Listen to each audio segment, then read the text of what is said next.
I stood at the gates, unsettled, my bag clutched in trembling fingers. "It's just an interview," I whispered, or so I thought. But the moment the iron gates opened, something cold rushed through my bones. A strange sense of déjà vu tightened my chest. I had never been here. I was sure of it. Yet it felt like some forgotten part of me had. I knocked. The door creaked open, and my life shifted. Lucas Clark sat in the lobby, like a sculpture brought to life. Tall, broad-shouldered, dressed in a sharp, dark suit, and wearing a dangerous, cold expression.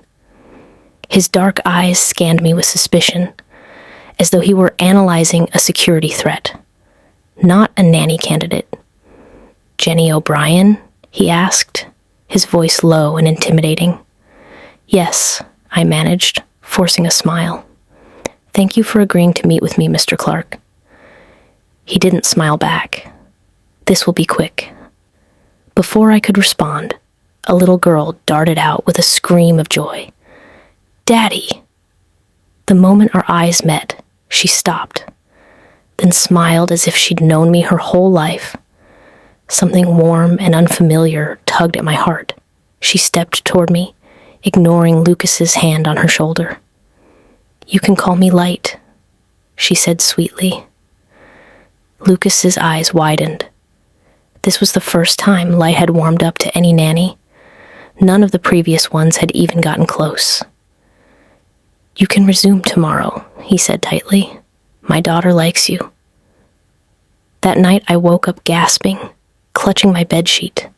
The nightmare again, twisted metal, fire, a frenzied crash, and a haunting voice calling out to me. I didn't know whose voice it was. I didn't know why it felt like a memory. The next morning, I resumed work early.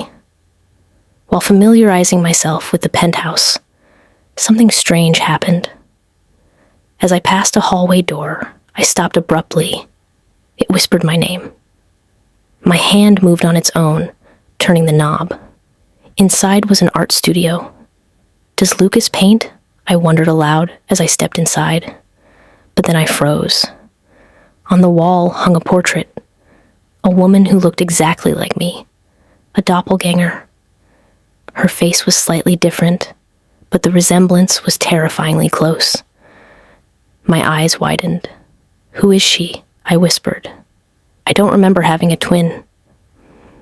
Before I could move, a hand grabbed my shoulder. I turned sharply. "Madame Rosita." Fear flickered in her eyes. "You shouldn't be in here." "Who is she?" I asked shakily, pointing to the portrait. Before she could answer, a heavy silence filled the doorway. Lucas stood there, jaw tight, eyes unreadable. This shouldn't repeat itself again. We apologized and walked away quickly, but I felt his gaze burning into my back. He was wondering the same thing I was, why I resembled his late wife, April. I later discovered she died in a car crash 3 years ago, when Light was just a year old. I promised myself I wouldn't return to that studio, but every time I walked past it, fragments of blurry memories flashed. Haunting, confusing, impossible to place. As months passed, my dreams sharpened. Clear images, a wedding veil, a piano, a familiar perfume scent. Nothing made sense, but everything felt connected. One day, driven by instinct and fear, I lured Light into my room and quickly snipped a small strand of her hair without her noticing. I gave her a candy, tucked her in, and rushed out of the penthouse.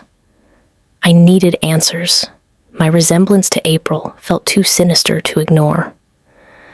At the hospital, I submitted the hair for a DNA test, believing I was being discreet. I wasn't. When I returned, Madame Rosita handed me a package. I tore it open and froze. "You were supposed to stay dead." My knees buckled. A strong hand caught me. Lucas. Seeing him, I broke down. He wrapped his arms around me, protective and warm. the first time I felt truly safe. Later that night, it started raining heavily, trapping me inside Light's room with Lucas. Light clasped my fingers softly. "Please sing for me." I smiled and began a lullaby, one that came naturally, as though buried deep inside me. The moment my voice filled the room, Lucas's expression changed. His lips parted in shock. He stayed silent until Light fell asleep, then yanked me out and pinned me to the wall in his room, breathing hard. "Who the hell are you?" "I'm your child's nanny," I stammered. "Bullshit," he roared. "How do you know that lullaby? That was April's. If you don't talk right now, I will do something we will both regret." Trembling, I finally confessed. "I lost my memory 3 years ago. Nothing made sense until I stepped into your home. Your wife's portrait triggered pieces of memory I didn't recognize." Lucas stared at me, conflicted, broken, desperate. Then he grabbed my face and kissed me, deep, raw, desperate. And with that kiss, clear memories surged inside me. Terrified, I pushed away and fled into the cold night. The next morning, the DNA result was ready. My hands shook. I prayed I was Light's mother. I opened it. Match, 99.9%. My heart leapt. I am April, Lucas's wife. I was never dead, but someone wanted me gone. I ran back to the penthouse to tell Lucas, but he had left on a sudden business trip. Disappointed, I returned to my apartment. When I entered my bathroom, my blood ran cold. A message was scrawled across the mirror. "No more second chance." Panicking, I ran outside, wandering aimlessly until I reached a long bridge. My head throbbed violently. Memories crashed in. The bridge, the struggle, the shove, the voice. Sean, Lucas's younger brother.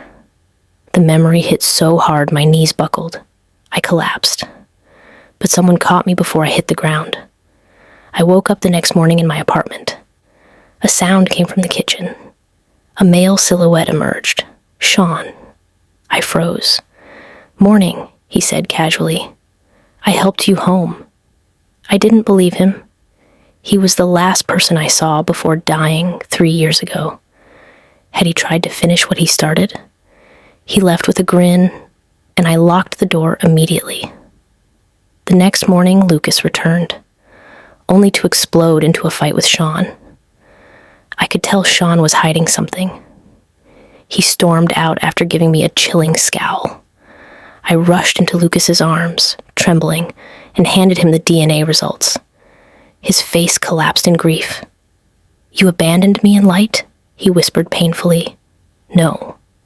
Someone tried to get rid of me. I would never hurt you." "Who?" he demanded. "I'm not entirely sure, but the last voice I heard before losing my memory was Sean's."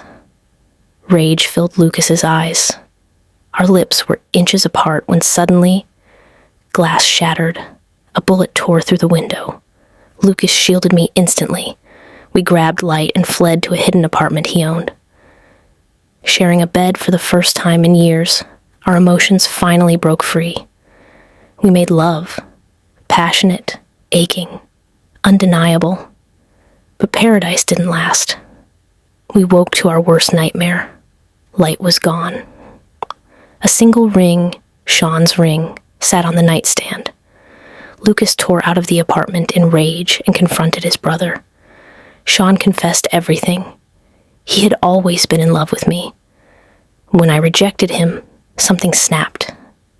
He drugged me, erased my memory, faked my death, surgically altered my face, and kept planning to bring me back on his terms. Lucas knocked him out in blind fury, rescued Light, and brought her home. We held each other, thinking the storm was over. We were wrong. That night, flames engulfed the penthouse. Sean had launched his final attack. We barely escaped alive. In the ruins, covered in ash and fear, Lucas held me close, finally letting himself love me again. I shed the name Jenny. I embraced who I truly was. April, the woman who came back from the dead. 1 year later, we renewed our vows on a quiet beach. Light called me Mommy, without hesitation. And I closed my diary with one final thought. I came back from the dead to reclaim the life I was always meant to live. If you love this story, do like, subscribe, leave a comment, and click the notification button.